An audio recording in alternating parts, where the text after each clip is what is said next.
नमस्कार साथियों, जय हिंद, वंदे मातरम। आप देख रहे हैं मॉडर्न न्यूज यूपी। चलिए जानते हैं फटाफट उत्तर प्रदेश के सभी जिलों की छोटी बड़ी खबरों के बारे में। लेकिन उससे पहले कमेंट में हमें जरूर बताएं कि आप किस जिले से देख रहे हैं। मुख्यमंत्री योगी आदित्यनाथ जी ने लखनऊ के लोक भवन में एआई आधारित निवेश मित्र पोर्टल 3.0 का शुभारंभ किया। पोर्टल उत्तर प्रदेश में ईज ऑफ डूइंग बिजनेस को नई ऊंचाई देगा। पोर्टल के जरिए निवेशकों को एक जगह से सभी मंजूरियां, क्लियरेंसेज और सुविधाएं मिलेंगी। योगी जी ने कहा कि नया पोर्टल प्रदेश को निवेश का हब बनाने में महत्वपूर्ण भूमिका निभाएगा। युवाओं को रोजगार के नए अवसर मिलेंगे और प्रदेश की आर्थिक प्रगति तेज होगी। इस मौके पर कई बड़े निवेशकों ने भी भाग लिया। योगी सरकार का यह कदम डिजिटल गवर्नेंस को मजबूत कर रहा है। मुख्यमंत्री योगी आदित्यनाथ 26 मार्च को गोरखपुर के 3 दिवसीय दौरे पर जाएंगे। इस दौरान वे आईटी पार्क का उद्घाटन करेंगे। ये पार्क युवाओं को आईटी सेक्टर में रोजगार देगा और गोरखपुर को टेक हब बनाने में मदद करेगा। योगी जी ने कहा कि प्रदेश में आईटी और स्टार्टअप को बढ़ावा देना सरकार की प्राथमिकता है। आईटी पार्क से जुड़े इंफ्रास्ट्रक्चर पर काम तेजी से चल रहा है। ये कदम पूर्वांचल के विकास को नई गति देगा। योगी आदित्यनाथ की अध्यक्षता में कैबिनेट बैठक हुई, जिसमें 35 महत्वपूर्ण प्रस्ताव पास किए गए। किसानों को खुश करने वाला बड़ा फैसला लिया गया, जिसमें एमएसपी में बढ़ोतरी शामिल है। बैठक में गौशालाओं को स्वावलंबी बनाने और अन्य विकास योजनाओं पर चर्चा हुई। योगी जी ने कहा कि किसान प्रदेश की प्रगति का आधार है। इन फैसलों से कृषि क्षेत्र मजबूत होगा और किसानों की आय बढ़ेगी। सरकार किसानों के हित में निरंतर काम कर रही है। सीएम योगी आदित्यनाथ ने अयोध्या से विपक्ष पर निशाना साधते हुए कहा कि राम मंदिर को लेकर जनता की सोच पूरी तरह बदल चुकी है। पहले जिन्होंने इसे अंधविश्वास बताया था, अब वे भी इसका सम्मान कर रहे हैं। योगी जी ने कहा कि योगी सरकार ने राम मंदिर के साथ 7 विकास कार्यों को भी गति दी। अयोध्या अब विश्व स्तर का तीर्थ और पर्यटन केंद्र बन रहा है और विपक्ष की पुरानी मानसिकता को जनता ने ठुकरा दिया है।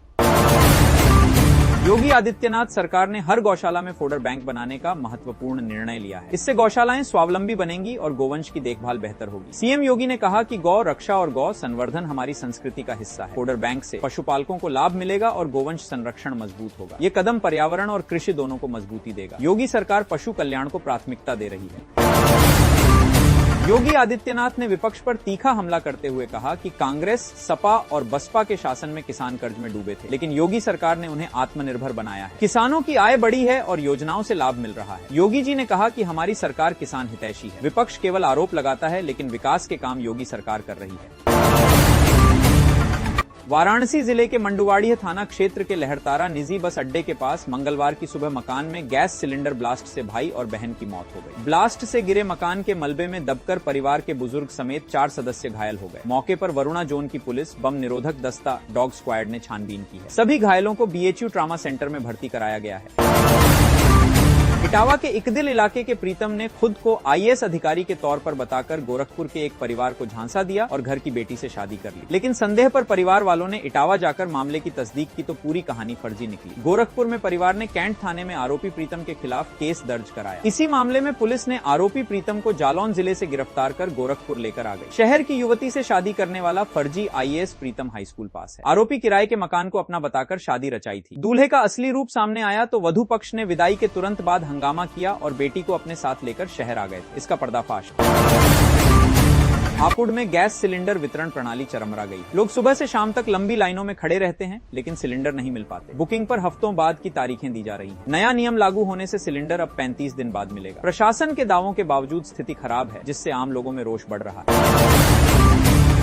लखनऊ में एलपीजी संकट के कारण लगभग 300 स्कूलों में मिड डे मील नहीं बन पा रहा। करीब 25,000 बच्चे भोजन से वंचित रह गए। चूल्हे ठंडे पड़े हुए हैं। ये शिक्षा और बच्चों के पोषण पर बुरा असर डाल रहा है। तेल कंपनियों के नए नियम और सप्लाई की कमी मुख्य वजह बताई जा रही है।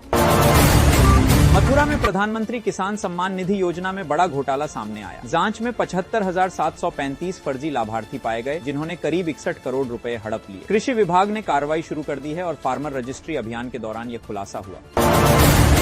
उत्तर प्रदेश सरकार चैत्र नवरात्रि 25-27 मार्च के दौरान 30 मंदिरों और शक्तिपीठों पर भजन, देवी गीत, दुर्गा सप्तशती पाठ और आध्यात्मिक कार्यक्रम आयोजित करेगी। संस्कृति विभाग के नेतृत्व में मिशन शक्ति के तहत महिलाओं और लड़कियों की भागीदारी, सुरक्षा, सम्मान और आत्मनिर्भरता को बढ़ावा मिलेगा। मिर्जापुर की विंध्यवासिनी देवी, सोनभद्र की ज्वाला देवी समेत अन्य स्थानों पर जिला प्रशासन सुरक्षा, स्वच्छता और भीड़ प्रबंधन करेगा। ये कार्यक्रम भक्ति और सांस्कृतिक केंद्र बनेंगे।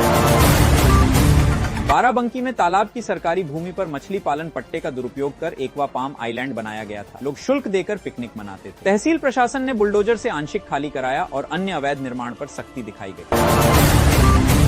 क्रिकेटर रिंकू सिंह क्षेत्रीय क्रीड़ा अधिकारी पद के नियुक्ति पत्र लेने नहीं पहुंचे, लेकिन वीडियो संदेश में मुख्यमंत्री योगी आदित्यनाथ का आभार जताया। एशियन गेम्स के लिए 3 करोड़ रुपए सम्मान राशि देने पर भी शुक्रिया कहा। आईपीएल से पहले यह तोहफा मिला। योगी ने अन्य खिलाड़ियों को भी नौकरी दी।